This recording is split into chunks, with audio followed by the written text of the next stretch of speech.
तर भारतानं ऑपरेशन सिंदूर राबवल्यावर अमृतसर शहर आणि सुवर्ण मंदिरही पाकिस्तानच्या रडारवर होतं। क्षेपणास्त्र आणि ड्रोन्सद्वारे अमृतसरवर मारा करण्याचा कुटील डाव भारतीय सैन्यानं हाणून पाडला।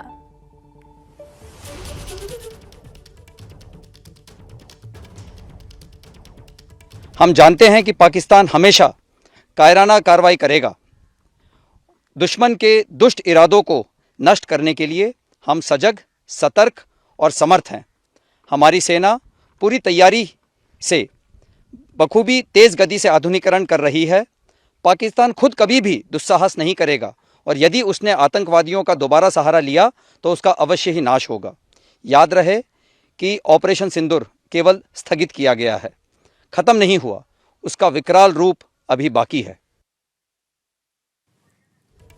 आणि अपडेट जाणून घेऊयात। सोमेश कोलगे आपले प्रतिनिधी सध्या आपल्या सोबत आहेत। सोमेश, सुवर्ण मंदिराला टार्गेट करण्यात आलं होतं, पण सुदैवानं आपली डिफेन्स सिस्टीम प्रचंड सज्ज होती आणि त्यामुळे तो हल्ला परतवून लावला। कशा पद्धतीनं उत्तर दिलं गेलंय आणि सगळ्यात महत्त्वाचं म्हणजे जसं शेषाद्री सर म्हणाले की अजून विकराळ रूप ऑपरेशन सिंदूरचं पाहिलेलं नाहीये। सातत्यानं वक्तव्य केलं जाते की पिक्चर अभी बाकी आहे। नेमकं काय घडतंय?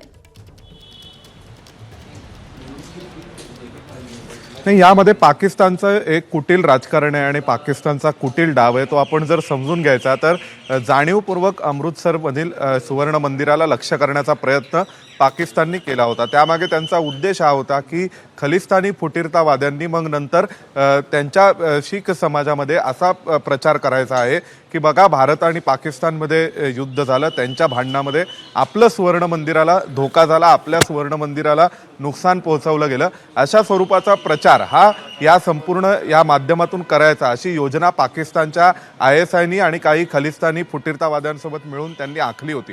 त्यामुळे भारताला जशी याविषयीची माहिती मिळाली त्यानंतर भारताने थेट नूरखान एअरबेसच उद्ध्वस्त करून टाकला, ज्या एअरबेसवरून पाकिस्तान सुवर्ण मंदिरावर हल्ला करण्याची योजना आखत होता। आणि सुवर्ण मंदिराला सातत्याने पूर्णपणे गस्त घालत असलेले एअरफोर्सचे हेलिकॉप्टर आणि सुवर्ण मंदिराची सुरक्षा कडेकोट वाढवण्यात आली। त्यावर कुठल्याही प्रकारचा त्याला हानी पोहोचणार नाही याची काळजी घेण्यात आली।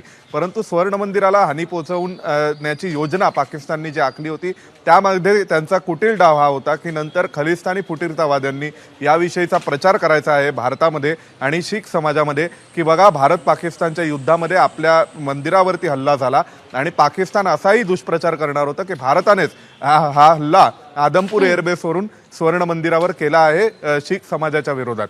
त्यामुळे या कुटील डावाला हाणून पाडण्यामध्ये भारतीय यंत्रणा यशस्वी ठरल्या। हे निश्चितच खूपच म्हणजे यशस्वी ठरल्या, हे निश्चितच आशादायी आहे आणि एक मोठं यश आहे यंत्रणांचं असं आपल्याला म्हणावं लागेल। सोमेश, धन्यवाद दिलेल्या माहितीसाठी। ABP माझा, उघडा डोळे बघा नीट।